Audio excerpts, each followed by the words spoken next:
অবশেষে নিউজিল্যান্ডের বড় জয়ে বিশ্বকাপ থেকে বিদায় নিল শ্রীলঙ্কা। প্রেমাদাসা স্টেডিয়ামে টি-20 বিশ্বকাপের সুপার 8 ম্যাচে শুরুটা কিন্তু শ্রীলঙ্কার পক্ষেই যাচ্ছিল। প্রথম দিকে মনে হচ্ছিল দিনটা বুঝি লঙ্কানদেরই, কিন্তু ক্রিকেট যে শেষ বল পর্যন্ত অনিশ্চয়তার খেলা, সেটাই আবার প্রমাণ করল নিউজিল্যান্ড। প্রথমে ব্যাট করে নিউজিল্যান্ড খুব একটা ভালো শুরু করতে পারেনি। ৮৬ রানে ৬ উইকেট হারিয়ে বেশ চাপে পড়ে যায় তারা। তবে সেখান থেকেই ঘুরে দাঁড়ান মিচেল স্টানার ও ম্যাকনকি। শেষ ৪ ওভারে ঝড় তোলেন দুজন। মাত্র ২৪ বলে ১১টি বাউন্ডারি। স্টানারের ২৬ বলে ৪৭ রান আর ম্যাকনকির ২৩ বলে ৩১ রানের ইনিংসে ভর করে কি ইউরা তোলে ১৬৯ রান। এই লক্ষ্য তাড়া করতে নেমে শুরু থেকেই চাপে পড়ে যায় শ্রীলঙ্কা।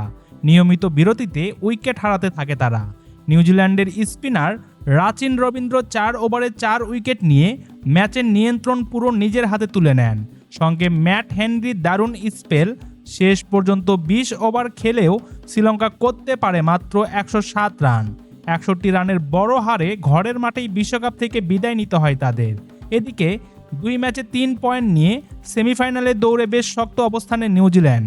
পরের ম্যাচে ইংল্যান্ডের বিপক্ষে জয় পেলেই নিশ্চিত সেমিফাইনাল। ক্রিকেটের এই রোমাঞ্চকর লড়াই নিয়ে আপনার যদি কোনো মতামত থাকে তাহলে অবশ্যই আপনি ভিডিওর নিচে কমেন্ট করে জানাবেন। আর ভিডিওটি ভালো লাগলে একটি লাইক দিয়ে বিশ্বকাপের সকল আপডেট পেতে আমাদের চ্যানেলটি সাবস্ক্রাইব করে রাখবেন।